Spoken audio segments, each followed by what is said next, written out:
Assalamualaikum warahmatullahi wabarakatuh, pemirsa. Dambar ID kembali ke hadapan Anda. Semoga dapat memberikan wawasan tambahan dan menginspirasi aktivitas Anda hari ini. Sebelum kita lanjut, jangan lupa klik tombol subscribe serta aktifkan notifikasi tombol lonceng agar tidak ketinggalan konten-konten menarik terbaru dari channel Dambar ID.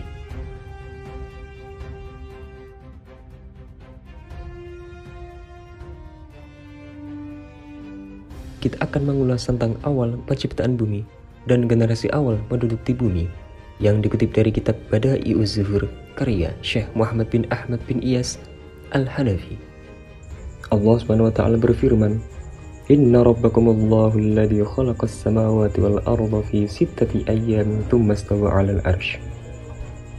Sungguh Tuhanmu adalah Allah yang menciptakan langit dan bumi dalam 6 hari. Kemudian dia bersemayam di atas arsy. Ada perbedaan ulama perihal 6 hari yang dimaksud dalam ayat ini. Ibnu Abbas, Mujahid, Ad-Duhak, dan lainnya menyebutkan yang dimaksud adalah 6 hari waktu dunia. Sedangkan Ka'ab al-Akhbar dan Ibnu Jarir mengatakan 6 hari di sini adalah 6 hari waktu akhir, yang tiap satu harinya sama dengan 1000 tahun waktu dunia. Menurut qaul as-shah, yang paling benar adalah pendapat yang pertama. Ibnu Abbas berkata,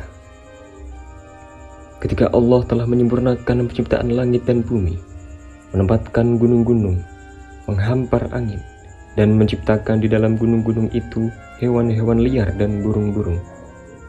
Singkat kisah, tumbuhan-tumbuhan yang ada di bumi menjadi kering, banyak yang terjatuh ke tanah, dan menumbuhkan rumputan liar di atas bumi hingga bertumpuk-tumpuk. Dari peristiwa ini, kemudian bumi berkeluh kesah kepada Tuhannya, hingga kemudian Allah menciptakan makhluk baru di muka bumi dengan jumlah yang sangat banyak, dengan jenis yang sama, namun bentuk mereka berbeda-beda. Mereka disebut dengan al-jin. Allah menciptakan mereka dari angin, petir, dan mendung. Mereka bisa bernafas, bergerak, dan menyebar seakan rombongan jutaan semut kecil karena saking banyaknya.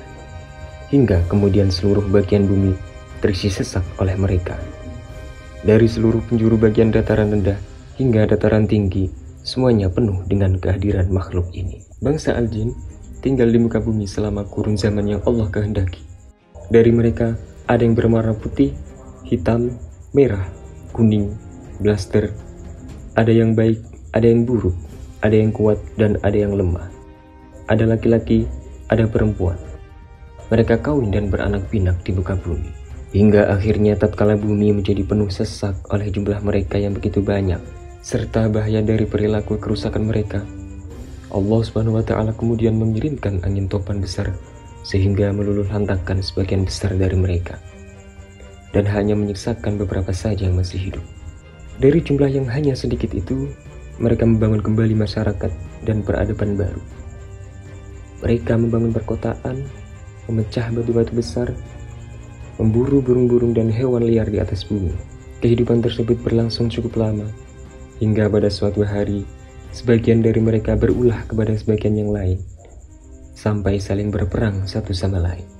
Akan tetapi, mereka berperang tidak dengan memakai senjata. Mereka membunuh lawannya dengan cara mengepung di dalam markas musuhnya, sampai musuhnya mati kelaparan dan kehausan. Maka ketika kerusakan yang dilakukan bangsa al-jin pada sesamanya sudah semakin parah, Allah Subhanahu wa taala kemudian menciptakan umat baru yang lebih kuat dari mereka, yang berasal dari lautan. Mereka disebut dengan Alban.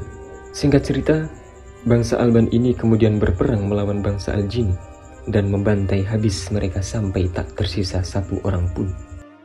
Hingga akhirnya Alban berhasil menjadi penguasa baru di muka bumi selama kisaran 500 tahun. Mereka berkembang dan beranak pinak hingga memenuhi bumi dengan jumlahnya yang sangat banyak.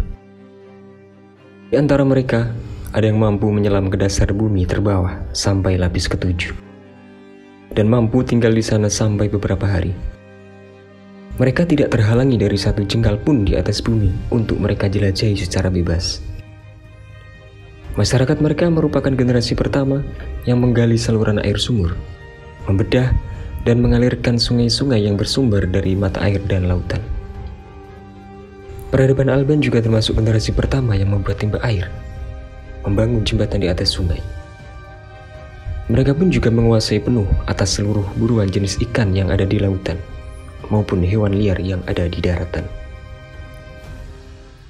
Hingga akhirnya tidak satupun hewan di darat maupun di air yang tidak mengeluhkan perilaku mereka kepada Allah Subhanahu wa Ta'ala, hingga kerusakan semakin hari semakin bertambah.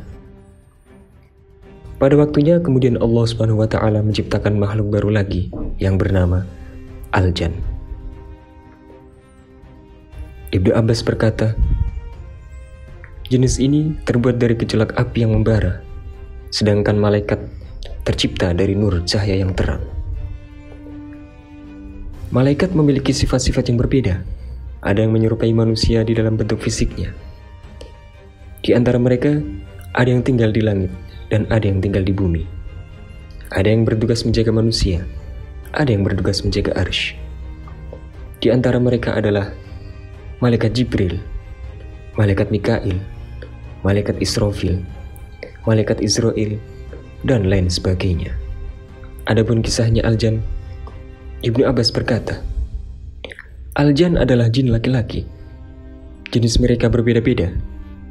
Sebagian umat dari mereka disebut An-Nahabir, dan ada yang dinamakan An-Nahamir. Umat Al-Jan sebagaimana manusia. Mereka makan, minum, dan beranak pinak. Di antara mereka ada yang mukmin dan ada juga yang kafir. Dan sesepuh mereka adalah iblis laknatullah.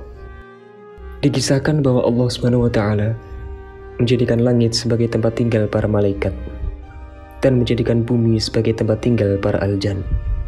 Waktu pun berlalu hingga akhirnya kerusakan kembali terjadi lagi di bumi. Mereka saling hasut satu di antara yang lainnya, saling berkhianat, berulah, membunuh, dan mengalirkan darah sesamanya. Sampai waktunya bumi mengeluh kembali untuk kesekian kalinya kepada Tuhan atas semua itu. Allah Subhanahu wa Ta'ala kemudian mengutus pasukan dari serombongan malaikat untuk menumpas mereka yang berbuat kerusakan itu. Termasuk yang ikut dalam pasukan khusus Tuhan adalah iblis yang bernama Azazil. Dia pemimpin pasukan para malaikat pada waktu itu. Singkat cerita, pasukan berhasil menumpas para Al-Jan. Sebagian dari mereka ada yang diusir sampai ke lereng-lereng gunung. Hingga iblis pun menjadi raja para Al-Jan yang ada di bumi. Azazil atau iblis pada mulanya adalah hamba yang rajin beribadah, yang menyembah Allah Subhanahu wa Ta'ala di langit dan di bumi. Ada riwayat yang menyatakan bahwa Azazil termasuk pembesar di kalangan para malaikat pada waktu itu. Bahkan tidak ada satupun tempat di bumi maupun di langit yang belum pernah digunakan Azazil untuk sholat dengan satu kali sujud. Hingga rasa ujub di hatinya tumbuh. Di dalam hatinya mulai muncul benih-benih sifat kesombongan yang semakin hari semakin bertambah dan kian bertambah. Allah pun kemudian memperlihatkan apa yang ada di hati iblis tatkala dirinya tidak mau melakukan perintah ketika disuruh menghormat pada Nabi Adam alaihi salam. Di hari terkutuknya dia menjadi makhluk paling hina di muka bumi. Iblis ketika itu dengan sombongnya berujar, "Aku lebih baik daripada Adam. Engkau menciptakan Adam dari tanah dan engkau menjadikan aku dari api. Na'udzubillah, thumma na'udzubillah min dzalik." Untuk kisah iblis yang lainnya dalam kitab Bada'i'uz Zuhur, insyaallah akan kami ulas pada kesempatan selanjutnya. Wa idh qala rabbuka lil malaikati inni ja'ilun fil ardi khalifah. Qalu ataj'alu fiha man yufsidu fiha wa yasfiku ad-dima' wa nahnu nusabbihu bihamdika wa nuqaddisu lak. Qala inni a'lamu ma la ta'lamun. Ingatlah ketika Tuhanmu berfirman kepada para malaikat, sesungguhnya aku hendak menjadikan seorang khalifah di bumi. Mereka berkata, mengapa engkau hendak menjadikan khalifah di bumi itu?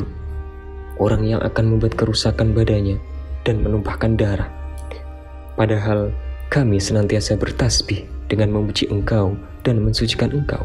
Allah pun berfirman, sesungguhnya aku mengetahui apa yang tidak kamu ketahui. Demikian sekelumit penjelasan tentang awal penciptaan bumi dan para penghuninya. Semoga menginspirasi serta menambah wawasan untuk kita semua, dan diharapkan mampu meningkatkan keimanan terhadap ajaran agama Islam yang rahmatan lil alamin. Wassalamualaikum warahmatullahi wabarakatuh.